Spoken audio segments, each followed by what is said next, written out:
Chapter 6. Faye panicked at the gesture. Her body froze as if she had been cursed. She stayed prone, not daring to move at all. All of that happened in a flash. What should she do? Turn him down politely, give in, but only halfway, or take the high road and tell him off? All at once, a myriad of possibilities flashed through Faye's mind. Wilbur's hand had already landed at her chest, picking up something by the neckline of her nightgown with a smile. One of your hairs almost fell on the plate. Faye heaved a long sigh internally, relaxing at last. She stuttered, "Sorry, boss.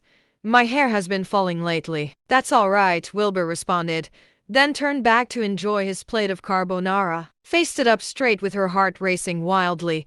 She did not know what to say or do next. After taking 2 bites, Wilbur looked up and said, "This is pretty good. Have you eaten?" I haven't," Faye replied. "Make some for yourself too. You're a pretty good cook," Wilbur praised again. Faye nodded in a hurry and rushed off to the kitchen. Wilbur smiled at her retreating figure. Very soon, Faye had made herself a plate of pasta as well. The pair sat and ate their food in silence. After doing the dishes, Faye sat down next to Wilbur with her nightgown lifted up slightly, revealing her pale, slender thighs. Wilbur sipped his tea. "How are things going with Woods Corporate?" "They signed the deal earlier this afternoon." Faye seemed to turn into a different person when work was involved. Her tone was straightforward and blunt. "We've sent them the $5 billion, but we also sent over our people to take over most of their board of directors. We're also a majority shareholder now. We'll be in control of Woods Corporate in just a few days." Wilbur nodded. "Well done. I've told the people we're sending to the Woods Corporate's board of directors to look through their accounts and taxes, under the pretense of financial supervision to gather evidence based on their current situation."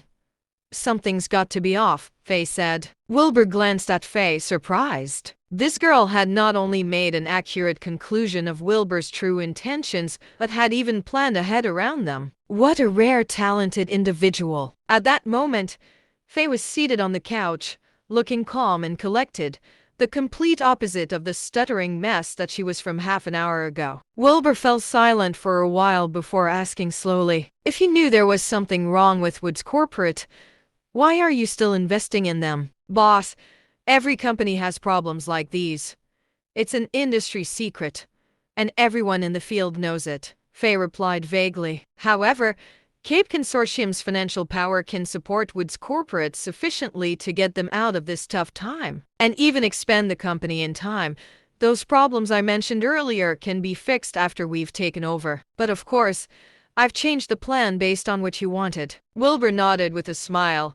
"You've done an excellent job." "Thank you, boss," Faye responded, bowing her head humbly. "Get me a car tomorrow at 8 o'clock in the morning." Seeing that there was nothing else to ask about the fine job Faye had done, Wilbur quickly changed the subject. Faye responded immediately.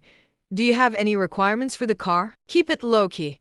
I don't want people to figure out my identity." "Oh, and please don't call me boss anymore," Wilbur said. Faye glanced at Wilbur, her expression flashing uncomfortably. "What should I call you then?" "Willie, sir, or whatever you deem fit. Just don't make it seem like you work for me." Faye was at a loss for words. She must be out of her mind if she dared to call him Willie. After a brief moment of contemplation, Faye probed cautiously. "How about this? I'll call you boss when no one's around, but call you sir if we're in public. Is that all right?" "That's fine." "Where am I going to live?" Wilbur responded. Faye bit her lip upon hearing those words. "There are plenty of guest rooms upstairs, and it's nicer up there." "I'm staying upstairs too." Wilbur smiled. "I'll stay in a guest room then. I'm single anyways." Faye blushed. "I'll take you there." Wilbur got up and followed Faye to a guest room. After looking around, he turned to her and said, "All right, you can go get some rest. Don't worry about me in the future. Just focus on your job." "Got it, boss. Good night." Faye bowed and left. Wilbur toured around the guest room before going downstairs to meditate in the living room. Wilbur woke up on time, around 7 o'clock in the morning. He had spent the night meditating and felt absolutely refreshed. He got ready and went to the living room, just to see Faye already waiting for him. "Hello, boss." Faye got up and bowed. Wilbur waved a hand. "Please don't be so courteous around me. It's really awkward. Faye did not react much to that. Instead, she took out a car key. Boss, your car's at the door. Simple. Not a bad choice, Wilbur said with a nod as he took the key. Faye said in a low voice, "It's a Corvette." "A Corvette? Isn't that a luxury car brand?" Wilbur was shocked. "Yes. This car costs $2,500,000, Faye said. Wilbur frowned. "Didn't I tell you to keep it low-key?" Faye was speechless. Did this guy even understand how big the company that he owned was? Of course, she did not dare to say any of that. "Boss, this is the most low-key car the company has." Wilbur exhaled and said, "Fine. Go do your thing. Don't worry about me." Faye nodded. "All right, boss.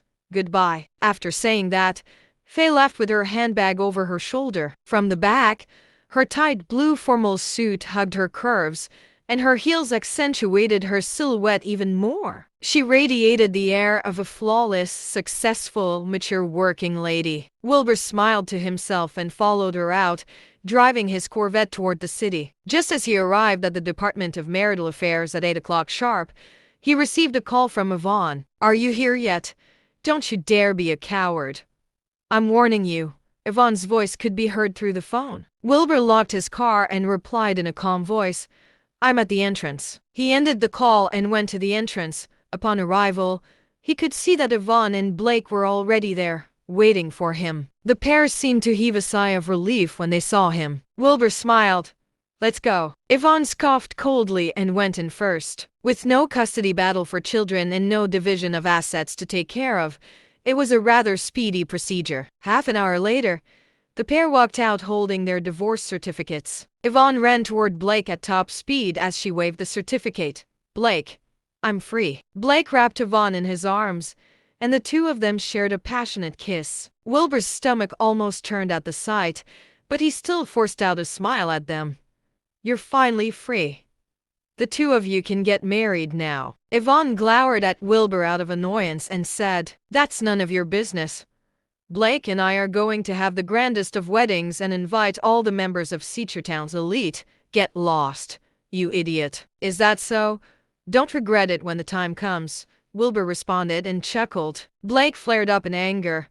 He marched up to Wilbur and shouted, "Are you looking to get beaten up?" At the same time, two of Blake's bodyguards rushed over as well to surround Wilbur. Chapter 7. Wilbur chuckled. "I've told you not to get violent with me, or you'll regret it." "Don't listen to him, Blake. Fighting with someone like him will only taint your value. Let's go." Yvonne glared at Wilbur in disdain as she pulled Blake away. Before leaving, Blake said, "Just you wait, bastard. I'm not done with you yet. You're so dead when I have the time." "That's fine with me," Wilbur replied with a smile. The pair left with their bodyguards with their heads held high, swaggering away. Wilbur shook his head and mumbled to himself, "I'm looking forward to your wedding too." Having said that, he drove back to the house at Castleberry. After parking his car at the entrance, he cast a glance around the area and decided that he should look around and familiarize himself with the area. The neighborhood was a pretty big one with a central garden. The garden alone was around 200 acres, almost the size of a public park. Wilbur reminisced on his life as he strolled about in the garden. His parents had mysteriously disappeared when he was a young boy, leaving him in his grandfather's care. His dragon cell awoke when he was 16, and he inherited a wide set of ancient skills. He then went abroad, forming the Abyss Mercenaries and amassing a fortune for himself. Upon dissolving the Abyss Mercenaries, he founded the Cape Consortium before returning to his old home in Seachertown to get married. He did all that, only to be abandoned and humiliated instead of living a happy life in love. Just as he was reminiscing, a voice called out from behind him, "Stop! Don't come any closer." Wilbur looked up and saw a hunky man clad in a black suit blocking his way. In front of him was a young, beautiful girl in her 20s helping an old man walk. Wilbur frowned. "Why? Do you own this place?" "No, but keep your distance," the hunk said emotionlessly. Wilbur said calmly, "Since that's not the case, anyone can take a stroll here. Get out of my way. I won't show you any mercy if you come any closer." The hunk refused to move. Wilbur's expression changed into one of annoyance as he lowered his voice. "Are you trying to abuse your power?" The hunk's expression turned cold. Just then, The old man interrupted with a hoarse voice. Out of the way, God! You're annoying. This is a public space. I don't own this place. It was only then that the hunk backed off. Wilbur walked up to the old man, who smiled and greeted him. Wilbur bowed slightly in response and continued walking. Just then, the girl remarked, "Rude. What did you say?" Wilbur turned to look at the girl. The girl pushed up her glasses and replied, "I said that you were rude." Wilbur said calmly, "Young lady, not everyone cares about hierarchy as you do. I think I was being nice enough." The girl's expression hardened. "What are you trying to say, huh?" The old man saw that the two were about to argue and let out a chuckle. "Young man, I'm going to be paralyzed real soon. Do me a favor and let this slide. Will you?" Wilbur glanced at the old man, observing him carefully before saying slowly, "Wow, you're pretty ill." Those words made the girl flare up in anger at once. She pointed at Wilbur's nose in outrage. "I dare you to say that again. Was I wrong?" Wilbur's expression was uncaring. The girl was about to burst into a fit of rage when the old man stopped her with a smile. "You don't seem like a regular person, young man." Wilbur responded calmly, "I'm pretty average." "I don't think so." "Tell me, how much longer do you think I've got to live?" the old man asked all of a sudden. Wilbur replied, "About a week." The girl was practically shaking with outrage. She glanced at the bodyguard, who came closer at once. The old man perked up at once and waved them down. "Is that so? Do you have any solutions to that, young man?" "I suppose so. But who are you to deserve me telling you?" Wilbur asked calmly. The old man chuckled at once and nodded. "You're right. Who am I anyways? You'd better be on your way, young man." Wilbur turned around and promptly left. Just then, the girl remarked, "Grandpa, he's such a snob." "Don't say that. Don't we look like snobs to other people too? Just like he said. Who are we even?" The old man rasped and continued on his walk. The girl teared up then. Tears rolled down her cheeks. "You're a hero who injured yourself trying to save our country. That's who you are. And what do you mean by that? Anyone should do that for their country. We can't just act all high and mighty because of that. Can we?" The old appeared to be furious. Wilbur stopped in his tracks all of a sudden, turning to look at the old man. "If I could ask, what's your name?" Wilbur asked. The old man smiled. "I'm Benjamin Grayson, the founding father."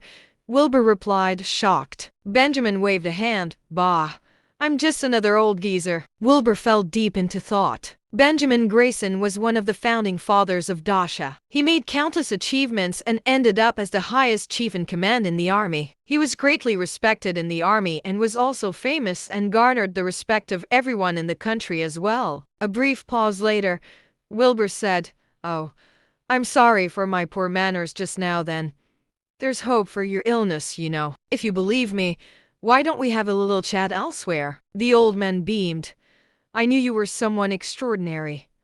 Why don't we go to my house for a while?" "Sure thing," Wilbur nodded. Just then, the girl said, "Grandpa, don't believe him.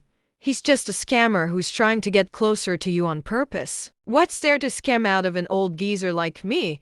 You're overthinking this." Benjamin gestured for Wilbur to follow him, and the two of them walked along the path together. The girl was practically stomping with rage at the back. Her grandpa had been treated by the country's best doctors to no avail, yet this cocky bastard was saying that he had a way. He was clearly making things up to butter up the Grayson family. Yet she did not dare to go against what her grandfather wanted and could only help him home as she glared at Wilbur every opportunity she got. Wilbur pretended not to notice it. Very soon, the two of them reached Benjamin's house and sat down in the living room. Benjamin asked, "Young man, are you able to tell what's wrong with me? Your old wounds are causing internal problems, and your age is making things worse. Your lungs are deteriorating by the day. You'd be long dead if it hadn't been for the top medical support that you're getting," Wilbur said, getting straight to the point. The old man's eyes brightened at once. "How did you know that?" "Observation," Wilbur replied calmly. The old man stopped short. "What fine observing skills you have. Do you have a solution, then? Take off your shirt. I'll guide some energy into your body. then give you a set of cultivation methods for you to follow. You'll live past 100 years if you do, Wilbur said. The old man frowned as he looked at Wilbur, then spoke up after a brief pause. I guess my life isn't over yet, please. Go ahead. The girl panicked, seeing that her grandfather started to take his shirt off. She rushed forward to stop him. Grandpa, are you really believing this? He's clearly a scammer trying to get closer to the Grayson family for his own benefit. Don't fall for it. I'm just trying it out.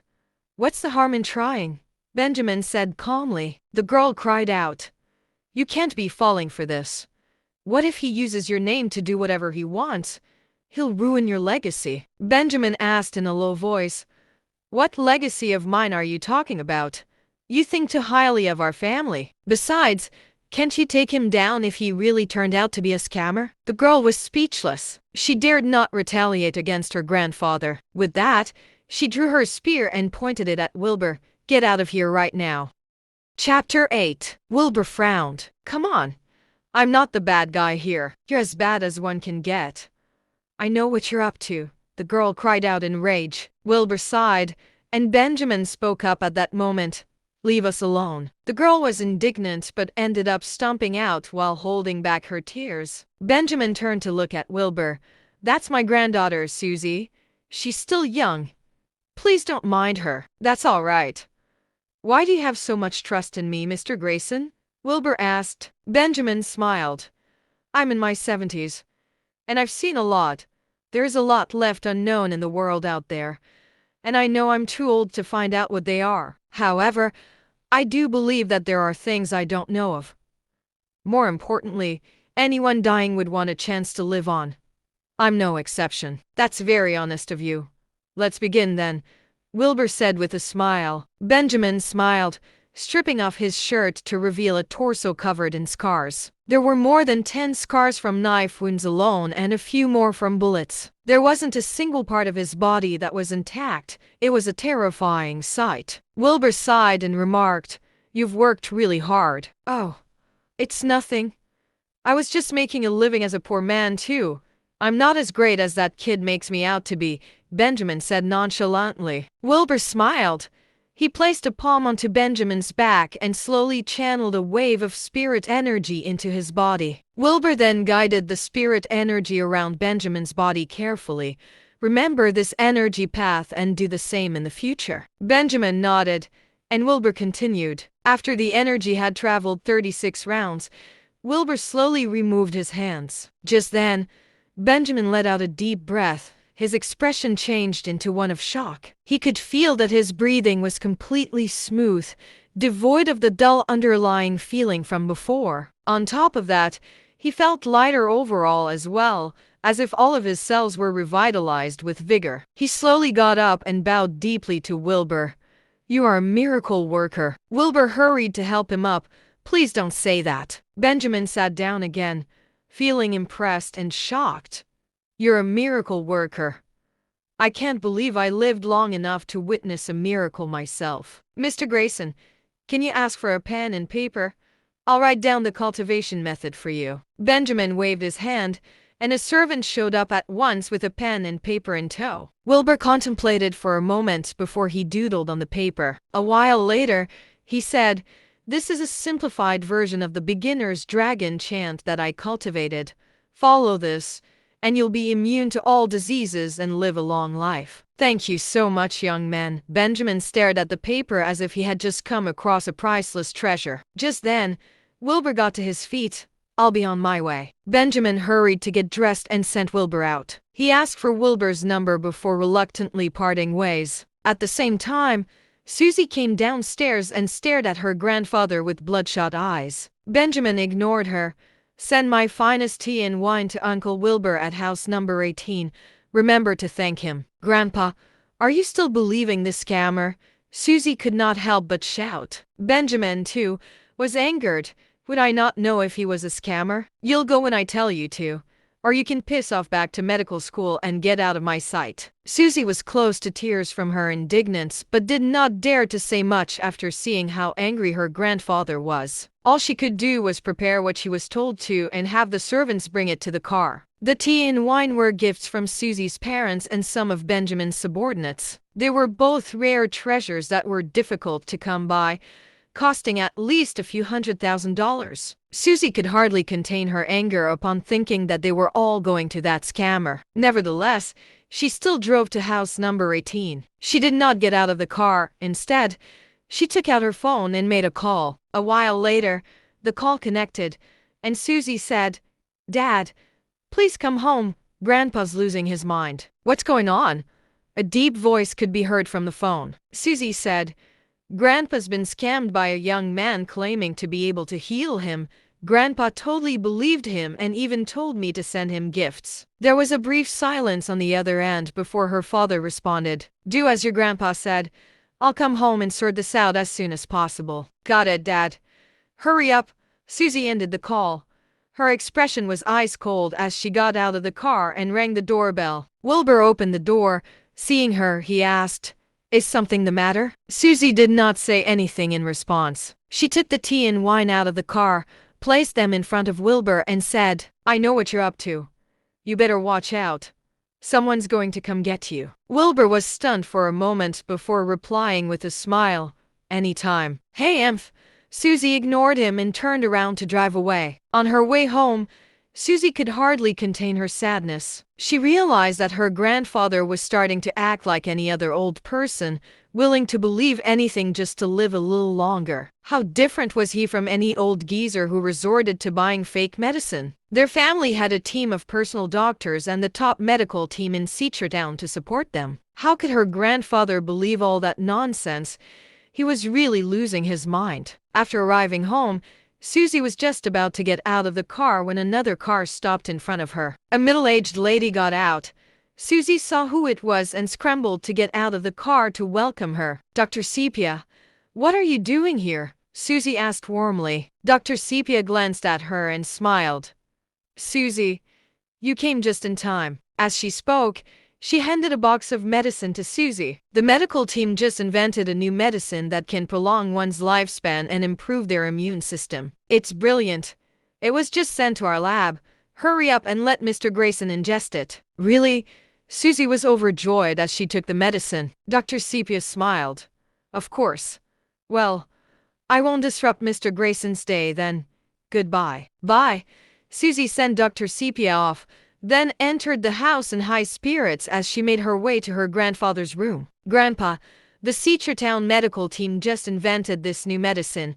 You should take one quickly. Dr. Sepia sent them over personally." Benjamin glanced at the medicine briefly. "Put it over there." "No, I want to see you take it," Susie said. Benjamin grew impatient.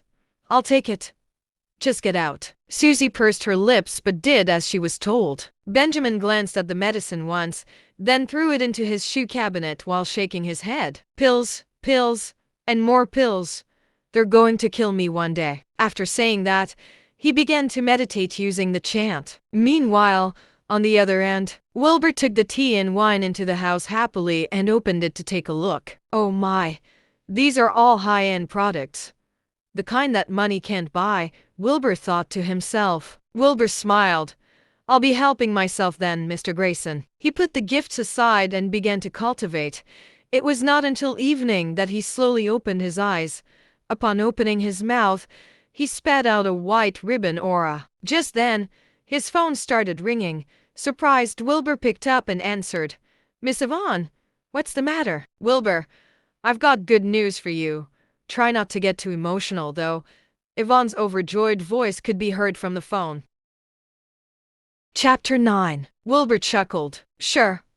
I'll try to control myself. Blake and I have decided to hold our wedding at South Lake Resort Island on the 16th of this month, and we're inviting you," Yvonne said. Wilbur fell silent for a second before saying, "Why are you inviting me?" "For you to see how perfect Blake and I are for each other, of course. We're inviting all the members of Seachertown's elite too. Surely you wouldn't dare to show up?" Yvonne said proudly. Wilbur was calm. "So you just want to humiliate me?" Don't call it that. I just wanted you to know that you never deserved someone like me. You're a chicken if you don't come, bastard chicken. Wilbur understood what she was getting at. Yvonne was taking it out on him. She knew that the $5 million had been useful to the Willows but was not willing to admit it. This was why she was going to all lengths to humiliate him and bring him down so she would appear better. She wanted to prove that she made the right decision all along. What a joke. Wilbur sighed. I'll be there on time. He hung up the phone after saying that. Just then, the door of the house was pushed open, and Faye walked in carrying a bag of groceries. Hello, boss, Faye said respectfully. Wilbur smiled lightly. Did you go shopping for groceries? I didn't want your meals to be too plain, Faye said. Thank you. You didn't have to, Wilbur reassured her. Of course I do. I need to eat too. Faye changed into her slippers and stored the groceries in the fridge before heading upstairs to change into her pajamas. This time, she wore a silk dress that went all the way down to her ankles. The neckline was cut low, exposing her smooth shoulders. Her hair was up in a bun, making her look like a wealthy housewife. Faye was truly a woman of taste when it came to fashion. I'm going to make dinner, Faye informed Wilbur with a smile before heading to the kitchen. Wilbur nodded while he sat in the living room and watched television. Very soon, Faye had made a meal of chicken and peas with mashed potatoes. It was a simple meal, but it looked delicious. Upon setting the table, Faye sat down elegantly. A woman like her had a graceful manner even when having a meal. I don't know how to cook that many things. I'm sorry. Faye's expression was apologetic as she spoke. Wilbur hurried to say, Oh, this is already wonderful enough. After saying that, he dug into his meal and cried out internally. The charm of a woman like Faye was more than what most people could endure. Faye looked at Wilbur after a few bites. Boss, we've discovered a problem. What problem?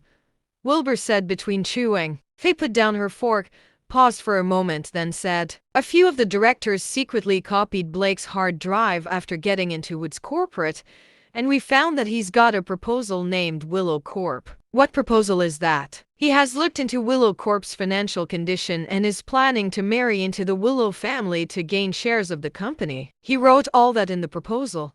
Wilbur found that quite hard to believe. Faye shook her head. Not exactly. But there was stuff about marrying Yvonne Willow, the company representative. The point is he's planning to marry her and buy shares of the company until he's the majority shareholder before getting a divorce. He's even got the divorce statement drafted. It's very detailed. I'm pretty sure he's going to try and legally usurp the entire company. Wilbur was stunned. Although he had thought of that, he did not expect Blake to be that thorough. They had not even gotten married yet, but he had already prepared the divorce papers. A short pause later, Wilbur handed his plate to Faye. Could I please have more potatoes? Faye filled his plate, and Wilbur dug in again. Faye could not hold it in any longer and asked in a low voice, Boss, you and Wood's corporate? Wilbur glanced at Faye, who quickly looked down and continued eating. Wilbur took another bite. Yvonne's my ex-wife. We just got divorced today, and she's remarrying Blake Woods. Faye's fork clattered to the floor, the sound ringing through the air. She could not believe her own ears. How stupid was Yvonne to get a divorce from Wilbur and remarry Blake? That being said, this discovery answered a lot of questions that had been bugging her for the past few days. So, those two idiots had done such a thing. Faye picked her words carefully and said, Boss, you don't need a woman like that. Wilbur smiled. Gather all the evidence you have. I promise to attend their wedding. I've got to bring them a proper gift. Got it. Faye immediately understood what her task was. She silently grieved the fate of those two idiots. After finishing dinner, Faye brought the dishes to the kitchen while Wilbur lit a cigarette and smoked it in silence. After she was done, Wilbur said, You've worked hard. Come and get some rest. After that, he returned to his room. Faye was a little speechless but could only go back upstairs to her room. She lay on her bed, unable to figure out why Yvonne Willow would do such a stupid thing. Wilbur had an endless supply of wealth, and it was proven that he had some kind of superhuman abilities. Besides, he was a pretty handsome guy as well. After getting to know him over the past 2 days, Faye realized that he was a rather well-mannered guy. He never looked at her body for too long and never made things awkward between the two of them. He was indeed a very decent guy. Where in the world would you find a husband like that? Not only did Yvonne miss her chance, but she even stooped so low as to do something like that to trigger Wilbur. No, she was not just idiotic. She was irreversibly brain-dead. Just as she was fantasizing, her phone rang. She looked at who the caller was and answered it. "Miss Eve, we've found something new at Woods Corporate," her secretary said. "What is it?" "Woods Corporate has problems with their taxes and accounts, and they're pretty bad." "Good. Keep the evidence safe. And don't alarm Blake." "Got it, Miss Eve." "Oh, and bring the people in charge of the tax department as well as fiscal crimes. I've got some things to report." "All right, Miss Eve." Faye hung up the call and scoffed to herself lightly. "Time's up, Blake and Yvonne. You guys are going to regret this." Lying in bed, she tossed and turned as she struggled to fall asleep. The image of Wilbur's face came into her mind, and her face turned redder and redder. The next morning, Wilbur woke up on time as usual. He got ready and went to the living room. What met him there was Faye dressed in a lilac office suit, her pencil skirt highlighting her curves nicely. "You're up early, Miss Eve," Wilbur greeted her with a smile. Faye bowed lightly as Wilbur walked up to her. He saw two dark circles hanging under Faye's eyes, the kind that was difficult to hide even with the use of concealer. "What's up? Didn't get enough sleep last night?" Wilbur asked. Faye turned red all the way to her neck. She lowered her head at once. "My secretary called last night and said there was a problem with Woods Corporate's accounts and taxes. I've invited the people in charge of the Department of Taxes and Fiscal Crimes over this afternoon." "Oh, is it bad?" Wilbur's interest was piqued at once. Chapter 10. Faye nodded. "It's pretty bad." "I see. Just do what you need to do and get it done," Wilbur said calmly. Faye nodded hurriedly. "I'll be going then. Bye, boss." After saying goodbye, Faye practically bolted out of the door. Wilbur chuckled to himself and made himself a quick breakfast before taking a walk in the neighborhood park. He found an empty spot and stretched a little before launching into a few martial arts moves. It turned out to be more than 10 moves. Every move stretched a human body to its physical limits, to unbelievable points. The moves were strung together to form a strange cultivation method, one that was endless and ever-changing. Half an hour later, Wilbur was drenched in sweat, yet he felt impossibly light and free. His body felt refreshed, sweaty and satisfied. He got ready to head home for a shower before resuming his meditation. Just as he exited the park, he bumped into two people carrying gifts. The two people saw him as well and approached him at once. "My goodness. I know you've left the Willows, but are you sleeping in the park now?" Yvonne asked, her expression one of disdain. Next to her, Blake's expression was smug as well as he shook his head bitterly. "I know you're not doing well, but you can't be begging out here. You're pretty smart, though, picking a wealthy neighborhood to do your begging. I guess you're not completely brainless." Wilbur chuckled. "You've got quite the imagination, haven't you?" "Are we wrong?" Yvonne scoffed. "What can a useless freeloader like you do aside from begging?" "Don't worry. I won't tell the security to kick you out. However, I'd advise you to get a job soon, or you'd truly be useless living like this," Blake said. Wilbur glanced at the two of them. "You seem pretty free for people with a wedding coming up." "Of course we're busy." Yvonne glared at Wilbur. "A few of my friends with high social status live here. We're here to send them wedding invitations." "Well, I won't be in your way then. Please go on." Wilbur left after that. However, Blake shouted after him, "Remember to come to the wedding. You were once with Yvonne, so you should be there to see her happy." "I will." Wilbur left without even turning his head. Right then, Susie and her grandfather, along with their bodyguard, were nearby. Susie saw the entire scene. She said to the bodyguard, "Bring Grandpa to go work out. I'll be there in a second." The bodyguard nodded, then helped Benjamin into the park. Susie, on the other hand, sped up her footsteps and caught up to Blake and Yvonne. "Excuse me, do you two know that man?" Susie asked. The pair turned to look at Susie. They knew that anyone who lived in this neighborhood would be extremely rich and did not dare to treat her with any disrespect. Yvonne answered quickly, "Yes, we know him. Is something the matter? My name's Susie Grayson. I'd like to know what that man does for a living. Can you tell me? Susie asked. Yvonne paused for a moment before saying, He's my ex-husband. He freeloaded off my family for 3 years without doing a thing. We just got divorced. You should be careful of him now that he's in the area. He can't be up to any good. A broke person would do anything. Blake chimed in painstakingly. Susie nodded slowly. Thanks. I understand now. After the conversation, she turned and headed into the park. Sure enough, she was right. That man was indeed trying to get close to the Grayson family. How could someone like him be capable? She was going to expose his true colors once her father was home, so her grandfather would not fall for that guy's schemes anymore. Wilbur, on the other hand, got home and took a shower before beginning to meditate. Around evening, the doorbell rang. Wilbur got up to answer the door and saw Benjamin holding a bottle of wine. Mr. Grayson, please, come in. Wilbur greeted Benjamin, welcoming him inside. Benjamin placed the wine on the table, and Wilbur brewed a cup of tea for him. Benjamin exclaimed, It really is a miracle. Ever since you induced that wave of energy into me and I used your cultivation methods, I feel like I've been reborn. Looks like I'll have a few more years to live. Ha ha! You've lived a glorious life already.